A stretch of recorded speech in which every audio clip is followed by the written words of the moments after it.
नमस्ते दोस्तों, आज की कहानी है सहज संवाद। इसकी लेखिका है सीमा जैन जी। हमारी बहू दिव्या के माँ बनने से पहले ही एक दिन पति ने मुझसे कहा था कि विभा, दिव्या को तुम सलाह दे सकती हो मगर उसके मातृत्व में हस्तक्षेप नहीं हो, इस बात का ध्यान रखना। बात ठीक भी थी। एक माँ को अपने बच्चे को अपने ढंग से पालने की स्वतंत्रता होनी चाहिए। आज हमारी पोती परी 3 साल की हो गई है। कल वह पहली बार स्कूल जाएगी। बच्चे के स्कूल जाने की खुशी के साथ साथ उसकी चिंता भी होती है कि अब वह ठीक से कुछ खा भी सकेगा या भूखा ही रह जाएगा। दिव्या भी कल सुबह के नाश्ते को लेकर परेशान थी। उसने मुझसे कहा, माँ परी को नूडल्स बना के दे दूँ क्या? हाँ, अपनी बात को कहते हुए मैं रुक गई। मुझे पति की बात याद आ गई। कहना तो मैं चाहती थी कि ठंडा खाना तो रोटी या पराठा ही बेहतर होगा, पर वे चुप रही। दिव्या का ही दूसरा सवाल था, माँ आप अम्मू दीदी और इनको नाश्ते में क्या देती थी? मैं अम्मू को रोटी सब्जी और विजय को पराठा और सब्जी देती थी। दोनों बच्चों को एक सा क्यों नहीं? अम्मू के गले में पराठा नीचे नहीं उतरता था, उसको रोटी ही पसंद थी और विजय को पराठे का शौक था।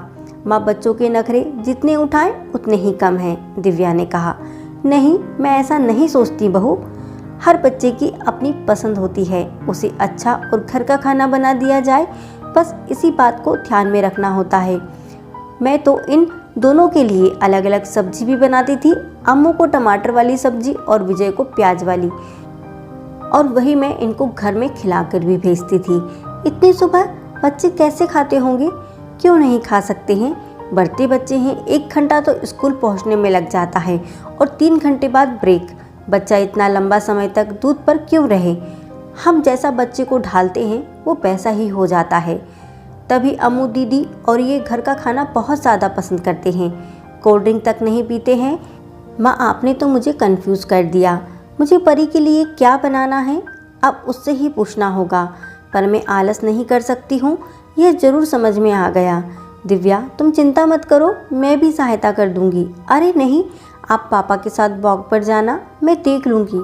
आपने तो 2 चॉइस को मैनेज किया है, टमाटर और प्याज, मेरे पास तो एक ही है। कहते हुए वह खिलखिला उठी। मेरी बात इतनी आसानी से दिव्या तक पहुंच जाएगी मैंने सोचा नहीं था। दोस्तों, बात कुछ ऐसी की जाए कि सुनने वाले को मंतव्य की जानकारी मिले। हस्तक्षेप का इरादा नहीं है, केवल अपनी बात रखनी है, यह स्पष्ट रहे तो संदेश सीधे प्रेषित हो ही जाता है। दोस्तों, आपको ये कहानी कैसी लगी कमेंट में ज़रूर बताइएगा, और अगर आपको ये कहानी अच्छी लगी तो please like share and subscribe जरूर करें। जय हिंद, जय भारत। फिर मिलेंगे अगली कहानी के साथ दोस्तों। वंदे मातरम।